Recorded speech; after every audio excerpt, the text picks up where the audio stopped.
The night sky above Earth changed in an instant. One moment, the stars looked the same as they had for millions of years. The next moment, 300 massive ships appeared in orbit around the planet. They were so large that people could see them with their naked eyes, like new moons hanging in the darkness. President Helena Martinez stood in the command center deep below Geneva, watching the screens with growing dread. 20 years ago, humanity had invented faster-than-light travel. They had celebrated, thinking they would explore the galaxy and meet friendly neighbors. They had been so very wrong. "Madam President, we're receiving a transmission," said General Park, his voice tight with tension. "It's broadcasting on every frequency. Every screen on Earth is showing it right now." The face that appeared on the monitor was not human. It had smooth silver skin, 4 eyes arranged in a diamond pattern, and a mouth that moved in ways that made Helena's stomach turn. When it spoke, a computer translated its words into every human language simultaneously. "I am Archon Velara, High Representative of the Galactic Council," the alien said. Its voice was cold and formal. "We speak for 47 civilized species who have maintained order in this galaxy for 50,000 years. We have watched your species, humanity, for 2 decades since you achieved primitive faster-than-light capability." Helena felt her hands grip the edge of the console. Primitive. Humanity had worked for decades to achieve FTL travel. It was their greatest accomplishment. "The Council has deliberated on the matter of Earth," Velara continued. "We have determined that humanity poses a threat to galactic stability. Your expansion is too rapid. Your nature is too aggressive. Your military buildup is unacceptable for such a young species." "Military buildup?" Helena whispered. "We have 12 colony worlds and a defense fleet." "That's nothing." But the Archon wasn't finished. "Therefore, the Galactic Council delivers this ultimatum to Earth and all human-occupied territories.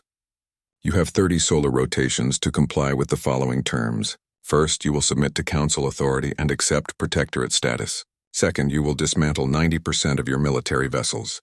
Third, you will cease all colonial expansion beyond your current systems. Fourth, you will open your worlds to Council oversight and governance." The command center fell silent.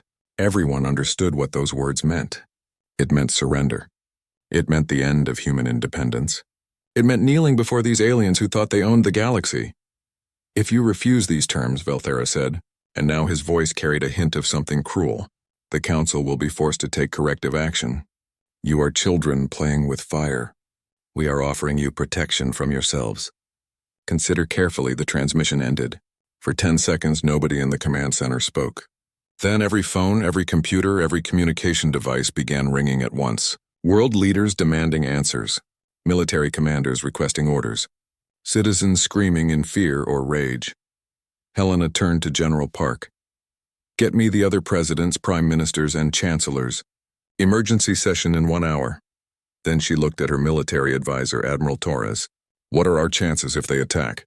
Torres was a 60-year-old veteran who had fought in the Mars Independence War. He was not a man who scared easily, but his face was pale. "Against that fleet? Madam President, we would last maybe 3 hours. Their smallest ship is larger than our biggest carrier. Their technology is centuries ahead of ours, so we have no choice but to surrender." "I didn't say that," Torres replied quietly. "I said we can't beat them in a straight fight." Before Helena could ask what he meant, another alert flashed across the screens. "Madam President," a technician called out, "one of the alien ships is moving. It's approaching lunar orbit." They watched on the satellites as a single Council vessel, smaller than the others but still massive, glided toward Earth's moon. On Luna, 3,000 people lived and worked in the research base humanity had built there. It was a symbol of human achievement, a stepping stone to the stars. "They're powering up weapons," the technician said, his voice rising in pitch. "Luna base is evacuating, but they don't have time." The Council ship fired once. A beam of purple energy lanced across space and struck Luna base. The entire facility vanished in a flash of light. 3,000 lives erased in a heartbeat. The moon's surface now had a new crater where the base had stood. Helena's legs nearly gave out. She grabbed the console to keep from falling. Around her, people gasped or cried out. Some were openly weeping. "They murdered them," someone whispered. Just like that. To make a point, the communication channel opened again. Velthara's face reappeared, showing no emotion at all. That was a demonstration of Council resolve. Do not mistake our offer of protectorate status as weakness. Comply with our terms, or every human world will suffer the same fate as your moon colony. You have 30 days. Choose wisely. This time, when the transmission ended, the silence in the command center was different. It wasn't the silence of fear. It was the silence of rage. Helena straightened up. She wiped her eyes and turned to face her staff. Get me every world leader. Get me every military commander. And someone find Admiral Torres. I want to know what he meant about not fighting them straight. As people rushed to follow her orders, Helena looked at the screen showing the glowing crater on the moon. 3,000 people. Gone. Because these aliens thought humanity should kneel. She had read Earth's history. She knew what happened to species who surrendered without fighting. They ceased to exist. Absorbed into someone else's empire, their culture erased, their identity destroyed. 30 days, she said softly. They give us 30 days to decide our future. General Park stood beside her. What are we going to tell the council, Madam President? Helena thought about the 3,000 dead on Luna. She thought about the billions of humans living on Earth and the colonies. She thought about her daughter, only 12 years old, who asked every day when she could travel to the stars. We're going to tell them we need time to discuss their generous offer, Helena said, her voice hard as steel. And while we do that, we're going to prepare. Prepare for what? For war. Far beyond the orbit of Neptune, in the frozen darkness of the Kuiper Belt, something stirred. A massive asteroid that had floated in space for 20 years suddenly came alive with lights. Hatches opened in its surface, revealing hangar bays that stretched for kilometers. Inside those bays, ships waited. Ships that no one on Earth was supposed to know about. Ships painted matte black to hide from sensors. An automated message traveled across encrypted channels, reaching secret military installations hidden throughout the solar system. The message was simple, just 3 words that had been waiting for this exact moment. Activate Black Armada. Admiral Sarah Chen had been waiting for this message for 15 years. When the 3-word code appeared on her private terminal, she felt no surprise, only a grim satisfaction. She had always known that first contact would go badly. Humanity had spent 10,000 years fighting itself. Why would aliens be any different? She stood in the command center of Shadow Station, a facility built inside a hollowed-out asteroid in the Kuiper Belt. Around her, 300 officers and crew members worked at their stations, bringing the facility to full combat readiness. They had trained for this day, running simulations and drills over and over until every movement was automatic. All stations report ready, Admiral, said Commander Liu, her second in command. He was a thin man with gray hair and steady hands. The fleet is awaiting your orders. Sarah walked to the main viewing window.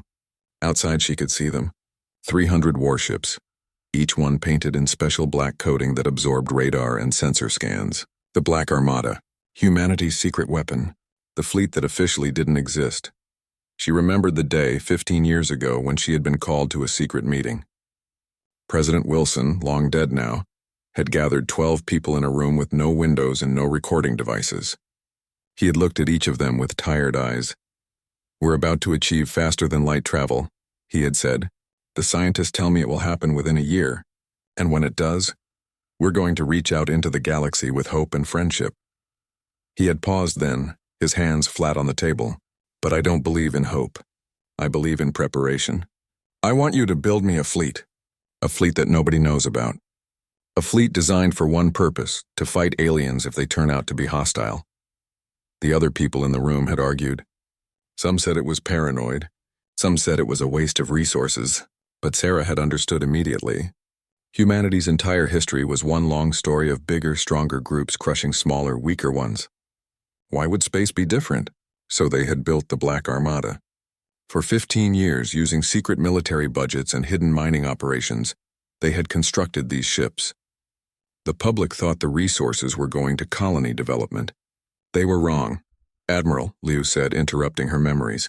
We're receiving the Council's ultimatum transmission. It's being broadcast across all channels. Sarah listened to Archon Velthera's cold voice delivering humanity's death sentence. 30 days to surrender or die. She watched the footage of Luna Base being destroyed and her jaw tightened. 3,000 people murdered to make a point. They made a mistake, she said softly. Ma'am, they showed us their weapons. They showed us how they think. They're arrogant. Sarah turned from the window to face her crew. Send the activation codes to all Black Armada vessels. I want full status reports within the hour. And someone get me the specifications on those council ships. I want to know everything. Their size, their weapons, their shield frequencies, everything. Over the next 24 hours, Shadow Station became the center of humanity's resistance. Intelligence officers analyzed every second of the Council fleet's appearance, studying their ship designs, their formations, their communication patterns. Tactical specialists ran computer simulations of possible battles. Engineers checked and rechecked every weapon system on every Black Armada ship. Sarah held a video conference with the other fleet commanders scattered across the solar system. Admiral Okonkwo commanded the Second Fleet from a hidden base in the asteroid belt. Admiral Yamamoto led the Third Fleet from a facility on Pluto. Together, they controlled humanity's secret military might. "We're outgunned," Okonkwo said bluntly. He was a large man from Nigeria with a deep voice. "Their technology is better than ours. One of their ships could probably destroy 5 of ours." "In a straight fight, yes," Sarah agreed. "So we don't fight straight. We've spent 15 years studying military history, human military history. Do you know what we learned? Technology doesn't always win. Strategy wins. Tactics win. The willingness to do whatever it takes wins." Yamamoto leaned forward. She was small and precise, every word carefully chosen. "You're talking about asymmetric warfare. Guerrilla tactics. Fighting dirty. I'm talking about survival," Sarah said. "These aliens have had 50,000 years of peace." 50,000 years. Do you know what that means? It means they've forgotten how to really fight. They fight for honor, for glory, for protocol. We fight to survive. That's our advantage. She pulled up a holographic display showing the Council ships. "Look at their formations. Perfect geometric patterns. Beautiful, predictable. They arrange themselves like they're on parade. They probably think war is some kind of noble ritual. And we know different," Okonkwo said, beginning to smile. "We know war is ugly and brutal, and whoever wins is whoever's willing to be uglier and more brutal." "Exactly." Sarah highlighted several points on the display. "We can't match their firepower, but we have advantages they don't know about. First, stealth technology. Our ships are designed to hide. Second, AI-assisted tactical systems. Our computers can calculate and adapt faster than their organic crews. Third, we have weapons they've probably never seen before.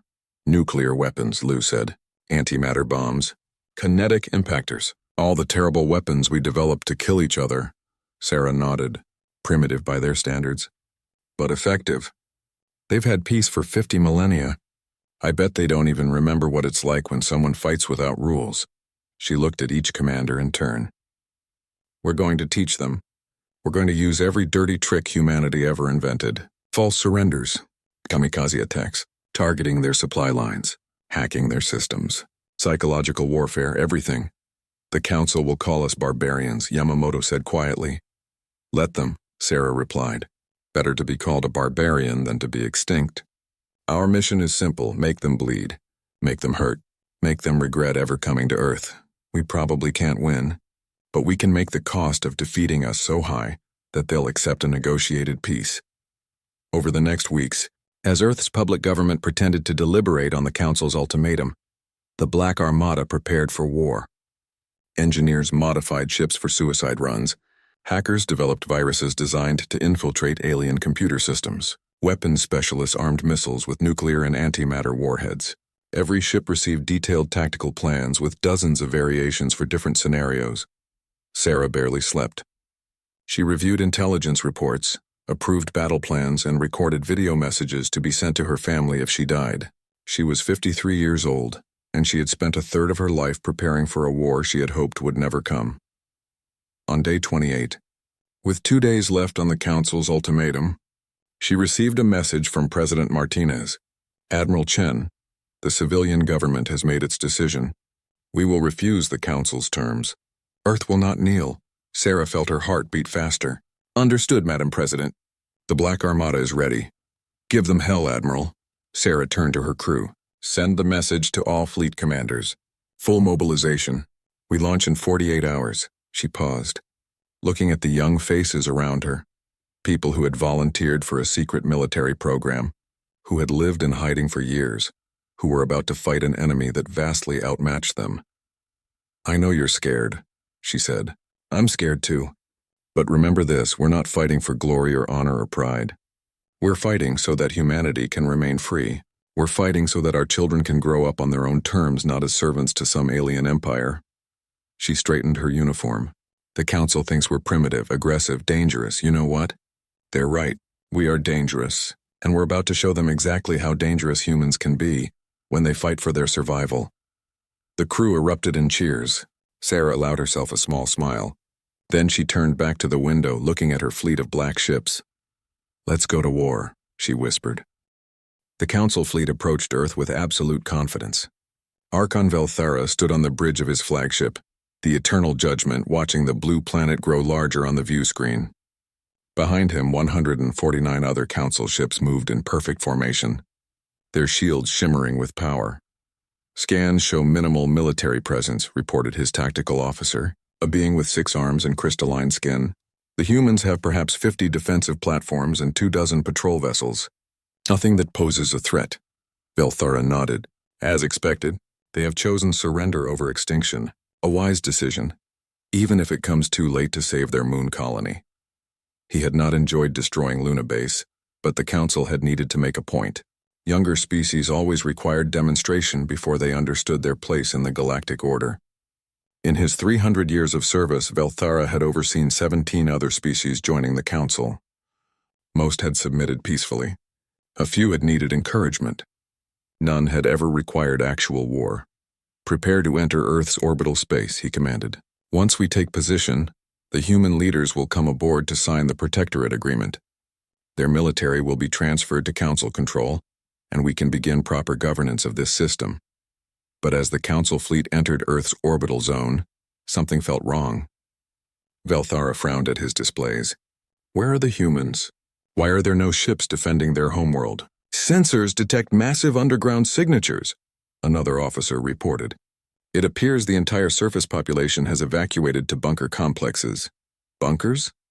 Velara felt the first stirring of unease. "Why would they?" The attack came from everywhere at once. From behind the moon, from the asteroid belt, from positions scattered throughout near-Earth space, 300 black ships suddenly appeared. They had been invisible to council sensors, hidden by stealth technology the council didn't know existed. Now they dropped their camouflage and opened fire. The first volley of missiles struck the council's rear guard before they could raise full shields. 3 council ships exploded, their reactors breaching in brilliant flashes. More missiles followed, hundreds of them coming from multiple angles. "Battle stations," Velara shouted, gripping his command chair. "All ships, combat formation. Return fire!" But the council fleet's response was slow and confused. They had trained for battle, yes, but their training was 50,000 years out of date. They moved into classical defensive positions, clustering together for mutual shield support, presenting a unified front to the enemy. Admiral Sarah Chen, watching from her command ship, smiled grimly. "They're doing exactly what the simulations predicted. All ships, execute pattern Theta." The Black Armada split into dozens of small groups, each one darting in different directions. They didn't try to match the council's firepower. Instead, they used speed and unpredictability, striking and retreating, hitting weak points and disappearing before the council could target them effectively. A squadron of human ships approached a council cruiser. The cruiser's captain, expecting a conventional engagement, raised shields and prepared to fire. Instead, 3 of the human ships exploded deliberately, turning themselves into clouds of radioactive debris. The 4th ship dove through the wreckage and fired at point-blank range, overwhelming the cruiser's shields with a concentrated antimatter blast. "Barbarians!" Velara hissed as he watched the cruiser die. "They're using suicide tactics. This is dishonorable." His tactical officer looked confused. "Should we request permission from the council to respond in kind?" "No, we fight with honor. We are civilized." But even as Velara said it, he watched another 2 of his ships die to human kamikaze attacks. The battle raged for 6 hours. The council ships had better shields, better weapons, better armor. But they fought like they were in a training exercise, following protocols designed for ceremonial combat between honorable opponents. The humans fought like cornered animals, using every dirty trick they could devise. Human ships transmitted false surrender signals, then fired when council vessels approached to accept. They launched missiles that split into thousands of smaller warheads, overwhelming point defense systems. They deployed electronic warfare drones that hacked Council communications, filling their channels with false orders and corrupted data. "Admiral," Commander Liu reported, his voice tight with stress, "we've lost 79 ships. Casualties are at 60%. Sarah felt each loss like a physical blow, but she kept her face calm. "And the Council?" 41 confirmed kills. Multiple damaged vessels retreating. Sarah pulled up the tactical display. The Council fleet was pulling back, trying to regroup. They were winning, their technology was simply too advanced, but they were bleeding. And more importantly, they were afraid. "All ships," she broadcast. "Final phase. Attack pattern Omega." What remained of the Black Armada, 221 ships, formed into a spearhead formation and drove straight at the Council flagship. It was insane, suicidal, and completely unexpected. Velara watched the human ships come. "They're going to ram us." "All weapons, fire!" Fire everything! The Council fleet poured fire into the oncoming human vessels. Ship after ship exploded under the assault. But enough made it through. Dozens of human ships, many of them already damaged and leaking atmosphere, slammed into the Council's front line at relativistic speeds. The collisions released energy equivalent to nuclear detonations. Council shields, designed to deflect energy weapons, couldn't handle the kinetic impacts. Ships buckled and broke apart. Debris created secondary impacts, setting off chain reactions. Sarah watched her people die. She watched good ships, crewed by volunteers who knew this was a one-way mission, vanish in balls of fire. And she watched the Council fleet break formation and run. "All remaining ships, cease pursuit," she ordered, her voice hoarse. "Fall back to defensive positions. Medical teams begin search and rescue operations immediately." On the Eternal Judgment, Archon Velara stared at his tactical display in horror. Of his 150 ships, 41 were destroyed, and 23 more were damaged beyond immediate repair. The humans had lost more. They had sacrificed 80 ships in that final suicide charge, but they had achieved their objective. They had made the Council bleed. "Communications," Velara said quietly. "Send a priority message to the Council. Tell them the humans have refused our protection. Tell them we require reinforcements." His tactical officer hesitated. "Archon, should we not report that the humans fought with honor?"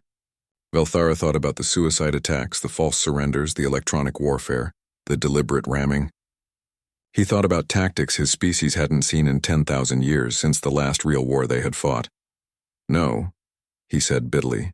"Report that the humans fight like savages. Report that they have no concept of civilized warfare. Report that they are more dangerous than we anticipated."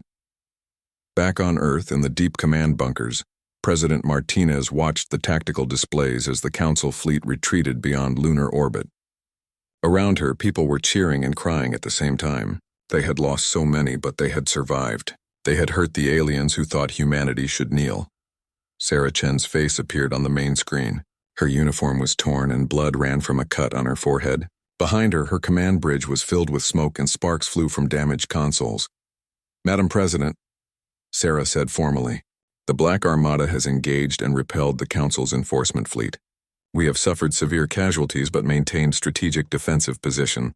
Earth is secure, Admiral, you did it. You actually did it," Sarah shook her head. "We bought time, nothing more. They'll be back. The Council has thousands of ships. We can't win a long war." "Then we make them not want a long war," Martinez said. "We make them hurt every time they come for us. We make the cost too high." Sarah nodded tiredly. "Yes, Madam President. That's exactly what we do." She closed the channel and turned to what remained of her crew. They looked exhausted, traumatized, covered in blood and burns. But they also looked proud. They had faced an enemy that vastly outmatched them and forced that enemy to retreat. Sarah opened a general broadcast to all human forces, military and civilian alike. Her message went out to every screen, every radio, every communication device in human-controlled space. "This is Admiral Sarah Chen of the Black Armada. Today, the Galactic Council came to Earth and demanded that we kneel. They thought we were weak. They thought we were primitive. They were wrong." She paused. "We are human. We don't kneel. And to any alien listening to this message, I say this. You wanted us to kneel. Instead, you taught us where to aim. If you come for us again, we'll be ready. We'll always be ready." The message spread across space, carried by human communication networks intercepted by Council listening posts. Within hours, it reached the Council's capital world, where 47 species gathered to discuss what had just happened. For the first time in 50,000 years, a younger species had drawn blood from the Galactic Council, and the galaxy would never be the same. Warmaster Krell stood before the Galactic Council, his forearms crossed over his broad chest. He was a Thraxian, a species bred for war back when the galaxy still knew what war meant.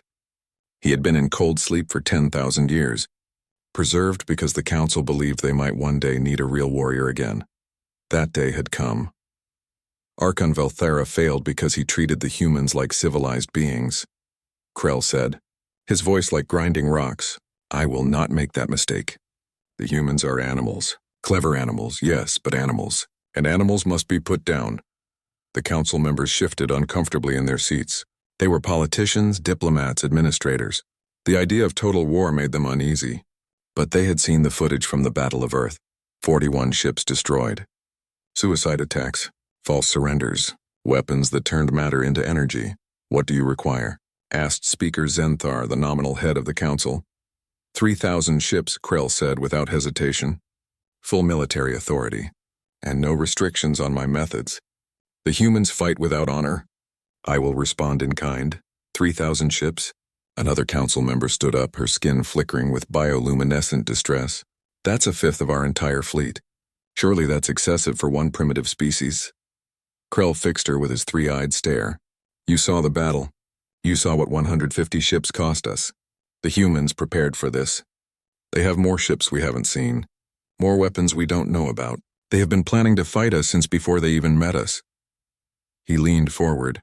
"They are paranoid, aggressive, and absolutely determined to remain free. That combination makes them the most dangerous enemy you have ever faced." The Council deliberated for 3 days. In the end, they gave Krell his 3,000 ships and his authority. They had no choice. The humans had humiliated them, and the other young species in the galaxy were watching. If humanity could defy the Council, others might try. The Council's authority depended on being seen as unbeatable, but as Krell assembled his fleet, humanity was not idle. Admiral Sarah Chen split the remaining Black Armada into small task forces. They stopped fighting like a conventional military and started fighting like insurgents. Human ships struck at Council supply convoys far from Earth. They ambushed patrol vessels. They planted mines in the space lanes the Council used. They captured Council ships when possible, learning their technology, stealing their communication codes, and most importantly, recording everything. "The Council is getting frustrated," Commander Liu reported to Sarah 6 months into the war. "Their losses are mounting. We've destroyed or captured over 200 of their vessels." "At what cost?" Sarah asked quietly. Liu hesitated.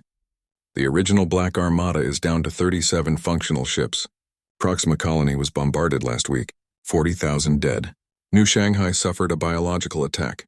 The Council released a plague that targets human DNA. 3 million infected before we contained it." Sarah closed her eyes. Every victory came with a price written in human blood. The Council was learning to fight dirty too. Krell didn't care about honor or civilian casualties. He was trying to break humanity's will to resist. "Show me the latest intelligence on Krell's fleet movements." The holographic display showed the Council's massive armada, 3,000 strong, moving systematically through human space. They weren't rushing. They were methodical, destroying colony after colony, space station after station. They gave civilians time to evacuate because killing people wasn't the goal. Destroying humanity's infrastructure was the goal. They wanted to reduce humans to a pre-spacefaring species. "They're hurting us," Sarah said, studying the patterns. "They're destroying our outer colonies and pushing us back toward the inner systems. Eventually, they'll have us trapped around Earth and Mars with nowhere to run." "Can we stop them?" Liu asked. "No, not directly."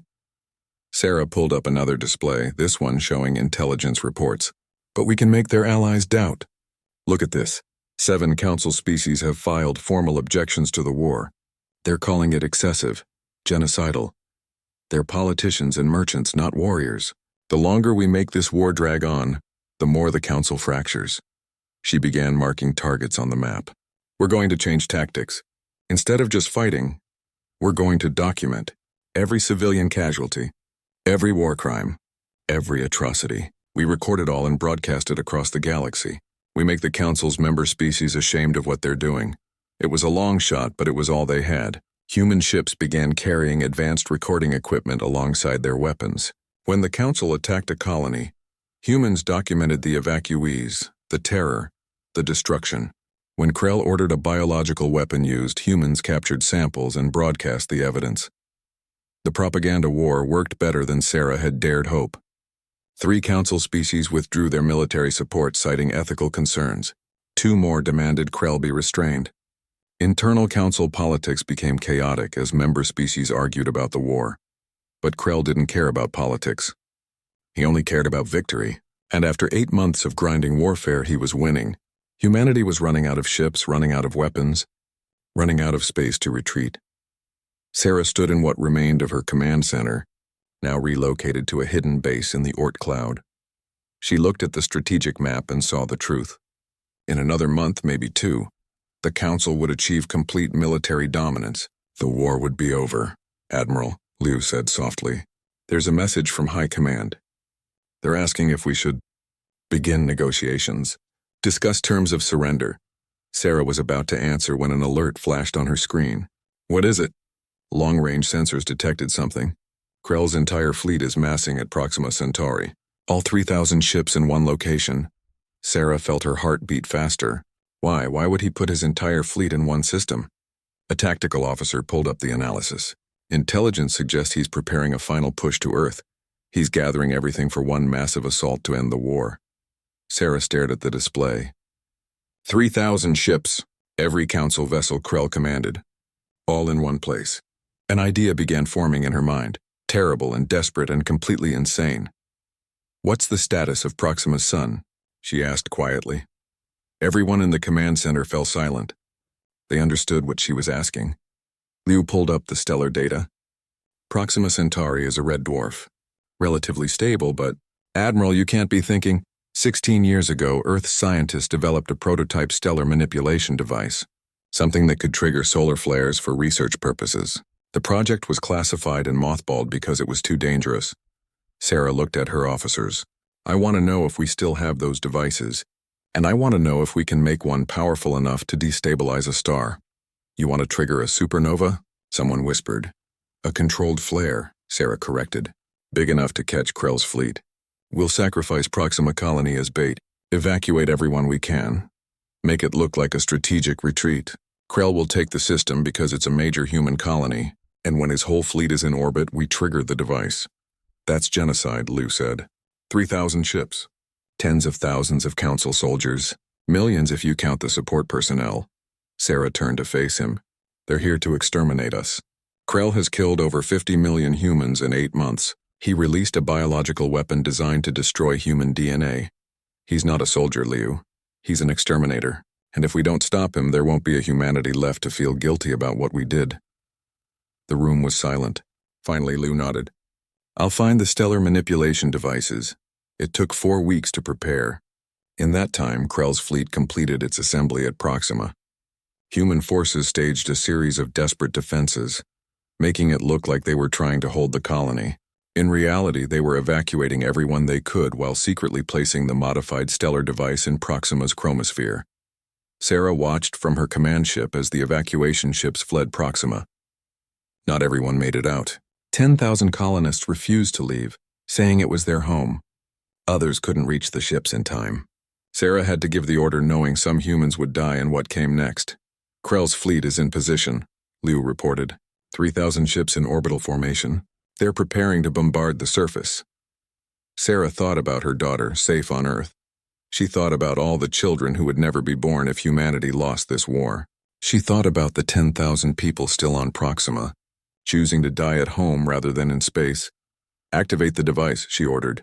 Deep inside Proxima Centauri's chromosphere, the stellar manipulation device fired. Magnetic fields twisted. Plasma currents shifted. The star's natural cycle was disrupted in a carefully calculated way. Proxima Centauri erupted. A massive solar flare burst from the star's surface, carrying the energy of 1 billion nuclear weapons.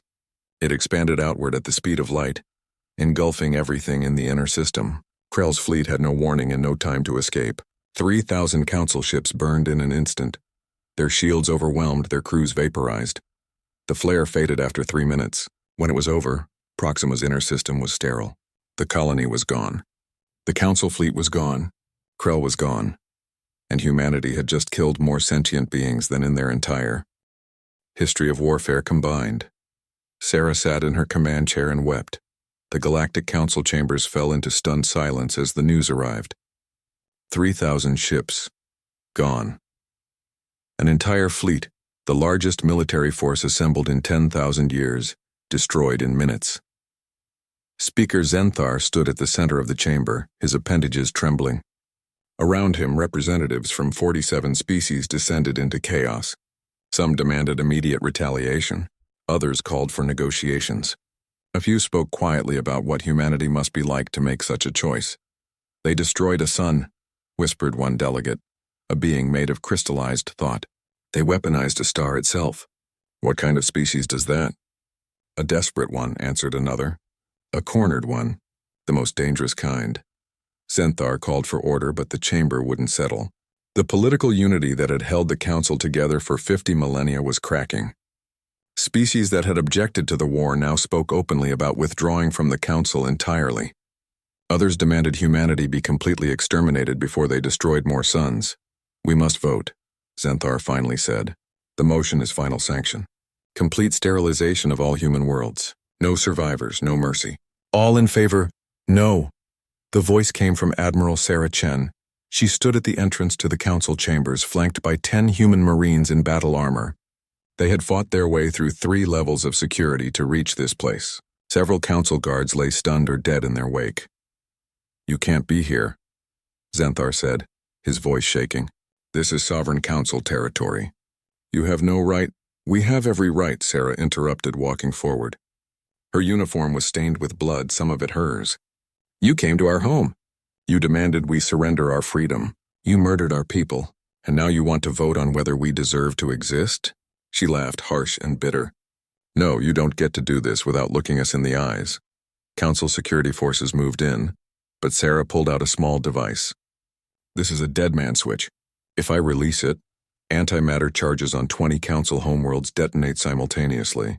Your security can shoot me, but then billions of your people die. The chamber exploded with shouts and accusations. You're bluffing, someone yelled. Am I? Sarah pulled up a holographic display. It showed coordinates, placement schemes, council worlds with red dots marking bomb locations. For 18 months, while you hunted our ships, we hunted something else. We found your homes. We infiltrated your security. We placed our weapons, and now we're all in this together. This is madness, Zenthar protested. You would threaten mutual destruction? You taught us to, Sarah said quietly. When you destroyed Luna Base, when Krell released bioweapons, when you tried to exterminate us, you showed us that this galaxy has no mercy for the weak. So we stopped being weak. A new figure entered the chamber. It was a council military officer, but not one Sarah recognized. Excuse me, the officer said formally. My name is Subcommander Aleth. I served under War Master Krell. He paused. I survived Proxima. The chamber fell silent. Aleth continued. My ship was on the outer edge of the formation. We were damaged but survived the flare. I watched 3,000 ships die, including my commander. And I retrieved something from Krell's personal files before our ship failed. He activated a holographic recording. Krell's voice filled the chamber. The humans are not the threat. The real threat is what they represent. They prove that a young species can resist council control. If humanity survives, other species will follow their example. The council's authority will collapse. Therefore, humanity must be completely destroyed, down to the last child. This is not about security. This is about maintaining power. The recording ended. Aleth looked at the assembled council members.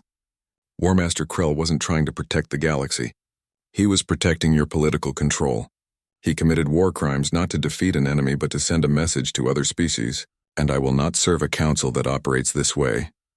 Aleth removed his rank insignia and dropped it on the floor. I resign my commission, and I formally request that my species be allowed to reconsider our council membership. The chamber erupted again. Sarah watched as decades of political unity shattered. 7 species, then 10, then 15 declared they would withdraw support for the war. Some called for formal investigations into council leadership. Others demanded reform. Enough. Zenthar's voice carried authority even in chaos. We cannot continue like this. The council is fracturing, but I will not be threatened on our own world. He turned to Sarah. Admiral Chen, you have made your point, but you cannot hold our worlds hostage forever. Watch me, Sarah said. The charges are automated. If we don't send deactivation codes every 24 hours, they detonate. You want to destroy humanity? Fine. But you'll lose billions of your own people first. Maybe the council survives that. Maybe it doesn't. Are you willing to risk it? For a long moment, nobody spoke. Finally, a small delegate from a species Sarah didn't recognize stood up. There is another option. We could negotiate. Negotiate? Zenthar looked stunned. With species that threatens mass murder? They learned it from us, the delegate said sadly. War Master Krell killed 50 million humans. He used biological weapons. He destroyed civilian colonies. We taught them that to survive in this galaxy, you must be willing to do terrible things. And they learned the lesson well. Sarah felt something break inside her. She was so tired. Tired of fighting, tired of killing, tired of making impossible choices. I don't want mutual destruction. I want peace. I want humanity to be left alone. I want every species in this galaxy to have the right to determine their own future. That would mean council reform, Zenthar said. A complete restructuring of galactic governance. Yes, Sarah agreed. The council can still exist. It can still provide services, mediate disputes, maintain trade routes. But it cannot demand submission. It cannot threaten extinction for any species that refuses to obey. The galaxy needs laws, not masters. Zenthar looked around the chamber. He saw species nodding, saw the fractures that had already formed. The old council was dying whether he liked it or not. The only question was what would replace it. I call for a vote, he said heavily. Not on final sanction, on a different proposal. That humanity be recognized as a sovereign power, that they be offered full council membership with all rights and protections, and that the council charter be amended to prohibit forced submission of any spacefaring species. The vote took hours. It was close. Many species still feared humanity, still wanted revenge for Proxima, but enough had seen the truth in Krell's recording. Enough recognized that the council had become corrupt, had forgotten that they were supposed to serve justice, not power. When the final tally came in, the measure passed. Barely. By a margin of 3 votes out of 47. Zenthar looked at Sarah with something like respect. Humanity is now the 48th member of the Galactic Council. You have won your sovereignty, but there are conditions. You must deactivate the antimatter charges. You must share your military innovations with the Council for mutual defense, and you must accept Council observers to ensure you do not become the very threat you fought against. Sarah nodded slowly, agreed on one additional condition. The charges stay active until the charter reforms are fully implemented. Once every species has the legal right to refuse Council authority, then we deactivate them. Not before. You don't trust us, Zenthar said, would you? Sarah replied. 10 years later, Admiral Sarah Chen stood on Luna again. The base had been rebuilt better than before. A massive memorial occupied the central plaza, listing the names of every human who had died in the war. 53 million names. Sarah had read every single one at least once. She wasn't an admiral anymore. She had retired after the war, unable to carry the weight of command any longer. But today was special. Today, Council military cadets were graduating from the new Joint Academy on Luna. And for the first time, those cadets included humans and aliens training together. A young Thraxian cadet, the same species as Krell, approached her nervously.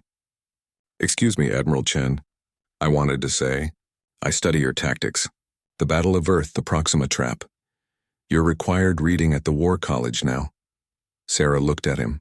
He was young, earnest, had probably been a child during the war. And what do you think of those tactics? They're brilliant, he said. Ruthless, effective, everything war should be if you actually want to win. They're terrible, Sarah corrected.